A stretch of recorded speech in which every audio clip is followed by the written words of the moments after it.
Hey there, ladies and gentlemen. This is kind of a pre-video explanation of what goes on. Fraps did not pick up my window I had on top of StarCraft showing you like the different things, so I just did an overlay in Virtual Dub with the picture of what I had, so you can figure it out. You're big boys and girls. You just won't see my mouse squiggling over the various icons that I was pointing to. Other than that, everything else is still the same. That's the only thing that changed. So that's that. On to the video. Hey there, ladies and gentlemen. This is Demon bringing you an update / interesting news about the new update that's coming out. The update part of it is that I've gotten myself a new monitor. It is a 1920 by 1080, so you will be getting 1080p video. The only small problem with that is I'm not sure what's choking out my frame rate, so it might be a little choppy until I figure out what's going on. If so, I do apologize. I even got a new hard drive to help alleviate this problem, so I have 3 hard drives now. I might end up putting them in a RAID, who knows, we'll figure it out.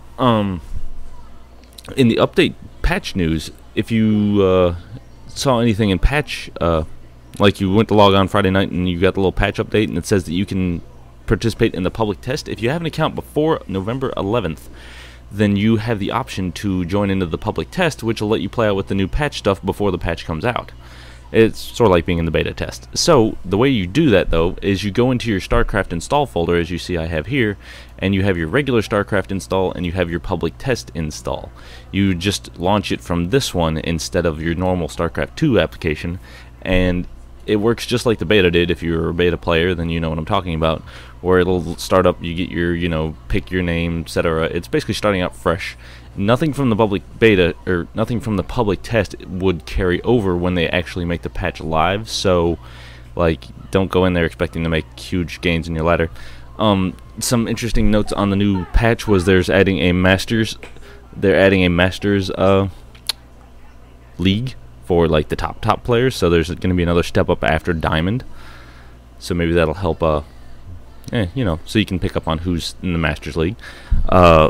One other big one that I did note was that the fungal growth will no longer affect air units, so Zerg versus Mutalisk on ZVZ is going to completely change that dynamic of that matchup. So anyway, one of the other really big things is they added chat channels. So here's the chat channel. I do have my logo covering up my name, because don't freak out if you get into it and when you go into the chat channel, it'll have the name that you registered the game under, your real ID name. And I was not one of those people that, put in just generic information. I actually put in my real name, so I don't want everybody in the world to see it, so I put my little overlay over it. So don't freak out when you type in the chat. It'll come up as saying you, and other people will see it as your name that you chose. It won't be your real ID name or anything like that. So don't worry about any privacy issues. I had a little panic about that right when I started it up, but other than that, it's just you see it, or your real ID friends will see it, the ones that you have emailed anyway, like real life friends if you have any. So that's about that. I'm probably going to start playing a little bit on the patch, because it's a good place to try out new techniques and stuff. Another update, I couldn't find the update list. I read it in-depthly when I was updating it itself, but I can't seem to find the release notes. There they are, patch notes. But let me go over there real quick and I'll give you some updates on what's going on. Let's see. I have 2 windows here, so Battle.net chat channels have been added. There's some tweaks to custom gameplay. There's been a stalemate detection has been added, so that way the game ends in a tie. The game will end in a tie for all remaining players if the players have no income, production, or have destroyed a structure for at least 3 consecutive minutes. A countdown timer will now appear in the game when it detects this scenario. So hooray for tearing liftoff when nobody has any stuff. I did run into one of those matches where it ended up being like an hour and a half long, because lifted off, we were both tearing, I lifted off and he only had ground units and I only had air units. I ended up winning, but it was a big long stalemate for a long time, and it took far longer than it should have. Let's see, several Some information in the tech trees. Oh, an extreme graphics option has been added into the newest patch. So if you have that computer that just plays everything on Ultra, you can go up one more step higher. The interface has been slightly changed. Customizable hotkey support's been added. Mouse buttons can now be bound to push to talk. System alert panel has been moved to the top of the screen. Duration of most system alerts has been reduced. Added a hotkey to pause, play, resume games for both single and multiplayer. It's the pause break key. Let's see, what's some other interesting things. A new Masters League has been added. Went over that. This league now represents the highest tier of ladder players. Ooh, they changed how the replays are saved. Not like they give you more of a list. They give you printouts, directories. It's a lot easier to manage. With lots of, like me, I have tons of replays, so it'll make it easier for me to keep track of them. Some of the balance things. The hallucination research time is decreased from 110 to 80. For the observer, the cost decreased from 5100 to 2575, so people will be able to get out an observer a little earlier. The Phoenix build time has been decreased from 45 to 35, and the Void Ray now deals 20% more damage to massive targets. Flux Vein speed upgrade has been removed.